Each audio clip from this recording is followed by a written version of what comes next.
غالباً ان کے نزدیک یہ تھا کہ اس کا ٹارگٹ جو ہوگا وہ MQM ہوگی اور لیاری گینگ ہوگا، لیکن پھر یہ آپریشن کا دائرہ بڑھتا چلا گیا، اس میں پھر منی لانڈرنگ وہ آ گئی۔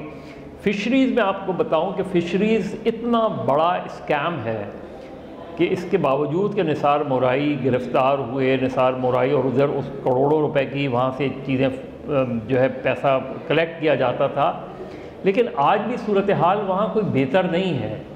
آج بھی سچویشن کہ یہ ساری چیزیں اتنے سارے لوگوں کی، تو مظہر صاحب یہ JIT جو تھی اس یہ فشنگ کوآپریشن کے حوالے سے اور نثار مورائی کے حوالے سے، یہ کس نے مطلب کہ تشکیل دی تھی، کس کے آرڈرز تھے، کیا ہوا؟ ذرا تفصیلات، بیک گراؤنڈ اگر آپ ہمیں سمجھا سکیں۔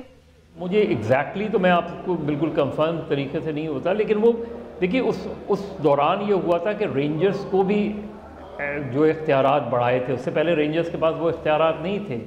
تو اس JIT کی اس وقت مجھے ایگزیکٹلی تشکیل نہیں، کیونکہ مجھے یہ اگر آپ کے پروگرام سے پہلے مجھے یہ ہوتا تو میں شاید اس انفارمیشن کو اور شیئر کر لیتا اور نکال لیتا اپنے ریکارڈ سے، لیکن مجھے ایگزیکٹلی اس وقت چونکہ ابھی بالکل ایک دم آپ نے مجھ سے یہ وہ کیا تو مجھے نہیں یاد ہے، لیکن مجھے اتنا یاد ہے کہ اس JIT کے نتیجے میں پیپلز پارٹی کی اس وقت سندھ حکومت کی اور فیڈرل گورنمنٹ کے درمیان ایک ٹینشن ڈیولپ ہونی شروع ہو گئی تھی، اور اس کے بعد آپ کو یاد ہے کہ اس کے بعد پھر ڈاکٹر عاصم کی بھی گرفتاری ہوئی تھی، اور ڈاکٹر عاصم کی گرفتاری کے بعد صورتحال اور زیادہ خاص طور پہ PMLN اور پیپلز پارٹی کے درمیان اور اس وقت کی وفاقی اور صوبائی حکومت کے درمیان ٹینشن ہو گئی تھی۔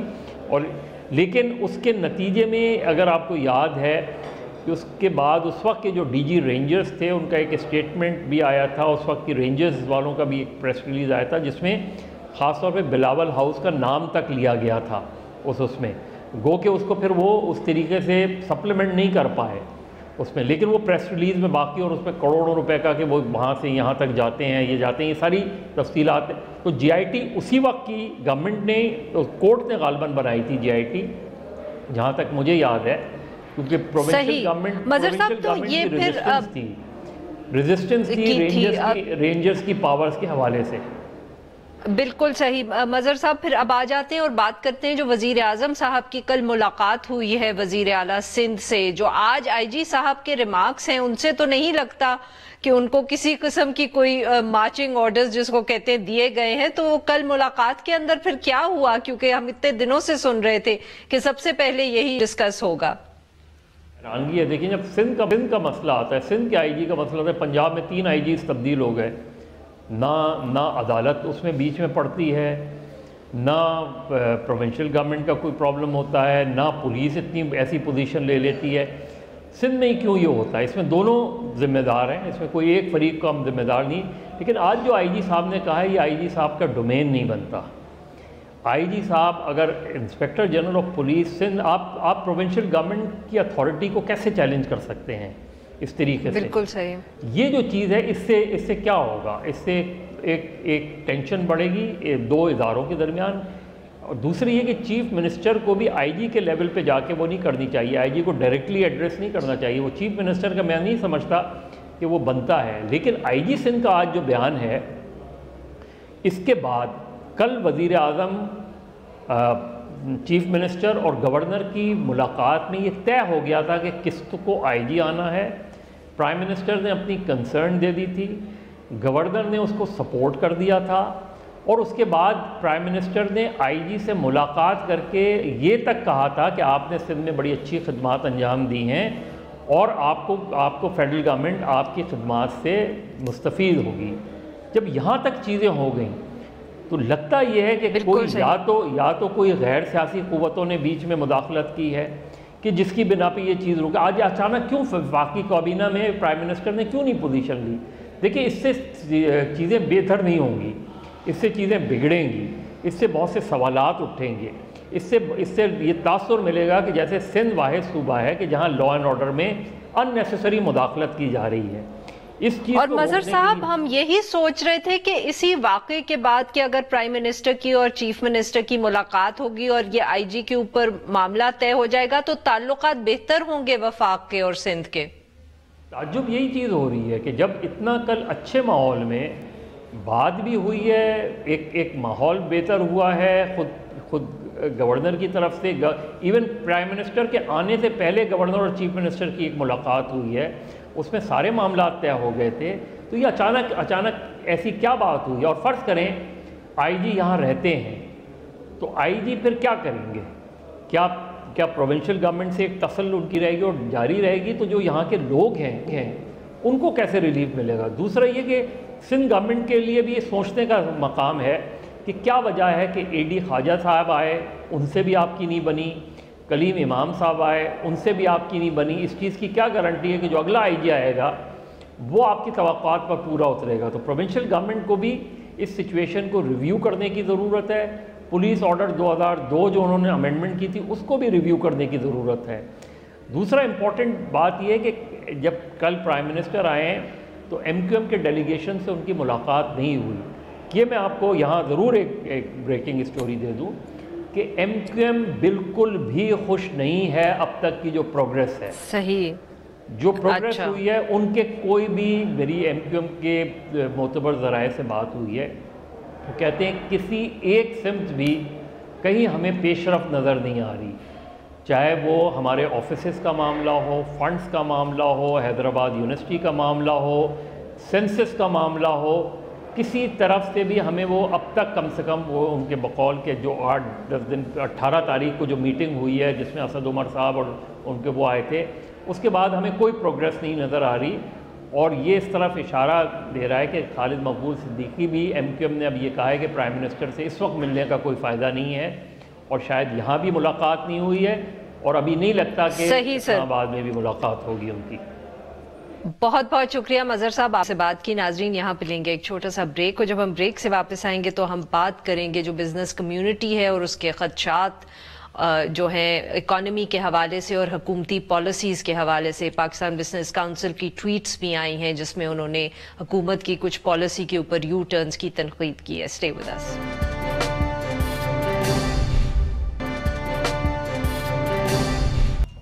Welcome back. پروگرام کے اس حصے میں ہم ذکر کریں گے حکومتی پالیسی سے پریشان کاروباری طبقہ. پاکستان بزنس کاؤنسل جو ایک بہت ریسپیکٹڈ پلیٹ فارم ہے جس کے ممبرز جو ہیں بہت ساری بگ بزنسز بھی ہیں، ان کی طرف سے اگلے دن ایک سیریز آف ٹویٹس ان کے اکاؤنٹ سے ہوا، اور انہوں نے بہت تنقید کی حکومت کی اس حوالے سے کہ وہ پالیسیز کے اوپر اتنے یو ٹرنز لے رہے ہیں کہ اس کی وجہ سے جو بزنس کمیونٹی ہے وہ بہت پریشان ہے. اس طرح کے جو ایک دو ایگزامپلز مثالیں دی گئی ان ٹویٹس کے اندر، اس کے اندر انہوں نے ذکر کیا جو پاور ٹیرفز کے اندر پہلے ریلیف کا اعلان کیا گیا تھا، اس کے بعد اس فیصلے کو حکومت نے ریورس کیا، پھر جو امپورٹڈ فونز کے اوپر ڈیوٹیز تھیں جن کو بھی کم کر دیا، اور ٹویٹ میں کہا گیا کہ جنہوں نے انویسٹ کیا تھا ان ڈیوٹیز کے بیسس پہ، ہیوی انویسٹمنٹ کی تھی، ان کا اب کیا ہوگا. اس حوالے سے گفتگو کے لیے ہمارے ساتھ موجود ہیں محمد احمد صاحب جو صدر ہیں Islamabad chamber of commerce کے. Welcome to the show sir. Sir tweets آپ نے بھی دیکھی ہوں گی کیونکہ بہت ان کے اوپر آج کل بات ہو رہی ہے، تو کچھ ہمیں بتائیں کہ یہ ایک دم ایک اکاؤنٹ جس سے بہت زیادہ ٹویٹس نہیں ہوتی، اتنی سخت ٹویٹس آئی، حکومت کی تنقید ہوئی، کیا وجہ ہے آپ لوگوں کی پریشانی کی؟ دیکھیں میڈم ٹویٹس جو ہوئی ہیں no doubt they are very well self explanatory کہ اس میں ہوا کیا ہے. اگر میں آپ کو صرف ایک سینٹینس میں نریٹ کر کے سینٹیمنٹس اور فیلنگز بتاؤں بزنس کمیونٹی کی اور انڈسٹریلسٹ کی، تو وہ بڑے دل برداشتہ ہیں. کچھ دیر از نو وے کہ ہم کہاں دیکھیں، کس کو دیکھیں اور کیا کریں. یہ صرف یو ٹرنز کی وجہ سے ہے کہ بھئی ایک پالیسی حکومت اعلان کرتی ہے پھر وہ اس کو ریورس کر دیتی ہے، یا جو اور کوئی وجہ ہے اس کی؟ دیکھیں madam, business is known for commitments. بالکل صحیح. اگر میں اپنی کمٹمنٹ آنر نہیں کر سکتا تو it means I am not a successful businessman. Nobody is going to trust me. اور اگر یہ گورنمنٹ لیول پہ آ جاتی ہے، آپ اگر آنر کمٹمنٹ صرف تبھی کر سکیں گے جب آپ کو ایک انوائرمنٹ ایسی ملے گی جس میں ہر چیز جو فکسڈ ہو، جس کو کہہ سکتے ہیں. بالکل، میں اس کے اوپر آتا ہوں. اگر گورنمنٹ اس طرح کا کام کرے گی تو who shall we rely on؟ Particularly جس طرح سے پاکستان بزنس کاؤنسل کے ٹویٹس آئے ہیں 100% ایکوریٹ. ٹیکسٹائل سیکٹر اتنا ہیوجلی ریلائی کرتے ہیں پاکستان کے ایکسپورٹس اس کے اوپر. پہلے ان کو انسینٹیوز دے دیا گیا، 7.5% اب ان کے اوپر امپوز امپوز کر دیا. اب نہ صرف یہ کہ امپوز, تفصیل بتائیں اس کی, کیا ہوا ٹیکسٹائل سیکٹر کے ساتھ, کیونکہ حکومت اس کی بہت بات کرتی ہے کہ ہم انکریج کرنا چاہتے ہیں. دیکھیں میڈم, ٹیکسٹائل سیکٹر کے اوپر نو ڈاؤٹ پاکستان کی ہسٹری سے جب سے ہم بہت ہیوجلی ریلائی کرتے ہیں ایکسپورٹس کو, کہ we are most dominant chunk of the export is textile sector. اب اس میں انسینٹیوز دیے گئے تھے آج سے سال پہلے 7.5 سینٹس جو کہ ہم یوٹیلیٹی بلز کے اوپر ہمیں مراد دی گئی تھی, لیکن اب وہ امپوز کر دی ہیں دوبارہ. سو ریورس کب ہوئی policy, where the utility bill unit per unit cost use to cost around 12 to 13 rupees a unit, now it has jumped up to 27-28 rupees a unit. اب نہ صرف یہ کہ یہ صرف جمپ اپ ہو گیا, اور آپ سے کمٹمنٹ 7 کی تھی, اور بلکہ یہ نہ صرف یہ میڈم کہ یہ امپوز کر دیا, بلکہ پچھلے ایک سال کا جو پورا ڈسکاؤنٹڈ ایک پیریڈ تھا وہ بھی they are asking for the تو وہ کہہ رہے ہیں کہ پچھلے جو بلز آپ نے پے کر دیے ہیں اس کی بھی ایڈیشنل کاسٹ اب آپ پے کریں, ایڈیشنل کاسٹ بھی ہم نے پے کرنی پڑ جائے گی. اب اس کے اوپر دیکھیں, اب بزنس مین میڈم اپنی پوری فورسی کر رہا ہوتا ہے فیوچر کو, اپنی کمٹمنٹس جو آن گوئنگ پروکیورمنٹ ہو رہی ہوتی ہے, پھر آن گوئنگ جو کمٹمنٹس ہیں, اپنے آرڈرز جو پلیسمنٹ ہو رہی ہوتی ہے, we are just booking our books with the orders جو ہمارے فیوچر آرڈرز چل رہے ہیں. اپنی کنسائنمنٹس اس طریقے سے ہم نے سیل کرنی ہوتی ہے اور اپنا بک کرتے رہتے ہیں, ادھر it is profit it is loss.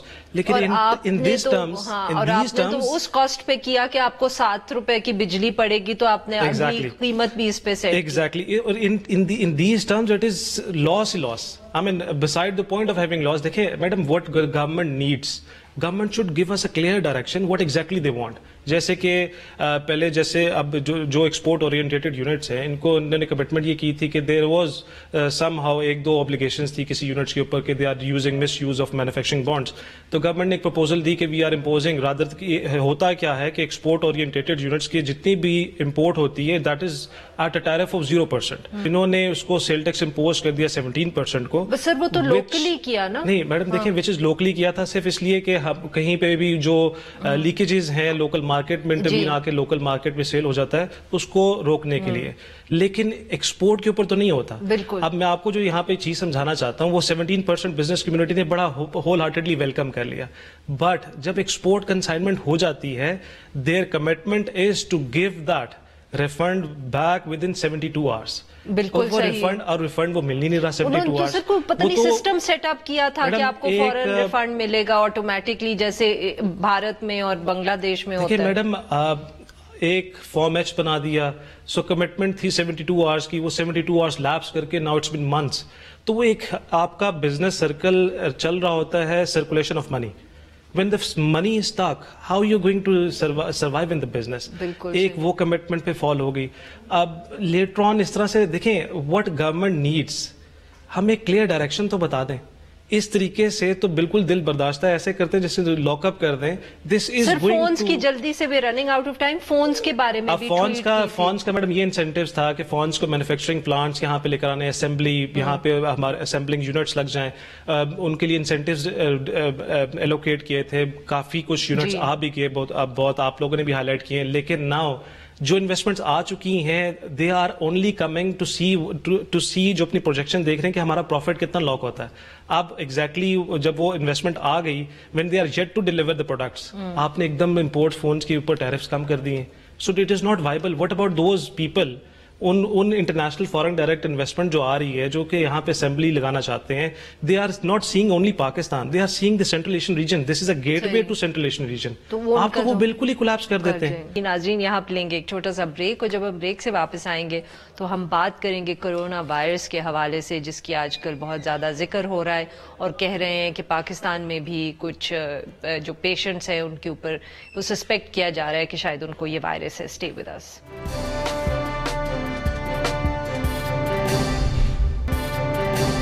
Welcome back. Program کے حصے میں ہم ذکر کریں گے چین میں پھیلتے ہوئے کرونا وائرس کی, جس کی وجہ سے آج وزیر اعظم عمران خان کی ہدایت پر ایک بین الصوبائی کمیٹی, انٹر پروونشل کمیٹی جو ہے, اس کا اجلاس ہوا, اور چاروں صوبوں کے جو اس کے ریلیونٹ آفیسرز تھے انہوں نے اس میں شرکت کی اور اس حوالے سے اقدامات ڈسکس کیے اس کے وائرس کے روک تھام کے حوالے سے.